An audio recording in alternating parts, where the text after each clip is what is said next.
Ein Bürgermeister möchte beim Vorsingen die Rosi und das Hummerl gegeneinander ausspielen. Aber die kommen die am Schlüssel dahinter und lassen die am stehen. Ein Gregor, sein preußischer Stiefsohn, der falsche Hund, bescheißt seine Gäste nach der Reihe und verlangt vor nirgends viel Geld. Das fliegt zwar auf, aber es kircht ihm nix. Der Rolli muss für einen Zwiebel seinen Besuch einen extrigen Kuchen backen, weil die gegen alles allergisch ist und nix vertragt. Wie er oft nach dem dritten Versuch schließlich fertig ist, stellt sie außer, dass er Zwiebel etwan verwechselt hat und die kann alles essen.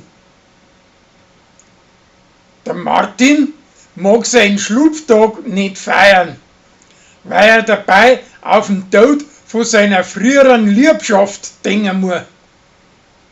Aber seine Spätzin überraschen ihn mit einem Festel in der Waldhütte. Wie er aber das sieht, dreht er sich auf der Stelle um und geht und feiert am anderen Tag daheim mit Hubert, seiner preußischen Tochter. Der Chris montiert eine laufende Kamera in seinen Karren ein und sein Vater und der Flori möchten ihm das mit Faxen austreiben. Aber nachher kommt der Flori drauf, dass das eigentlich nicht unehm ist. Als Hummerl lässt sie vor einem windigen Hausierer für die Amtsstube als eine Kaffeemaschine andrehen.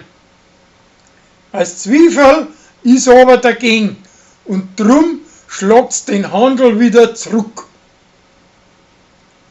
Der Gregor hängt alle sterbertsmiert umeinander, aber der Doktor findet nix. Weil die Kathi mit seinem Jumpsterer jetzt schon ein halbes Jahr zusammen ist, möcht's ihm ein Kaffeehaferl schenken mit einem Beutel drauf. Aber das wird beim Hausmacher ganz schön verhunzt. Ein Schlafsack möcht's ihm auch schenken mit einem Beutel drauf.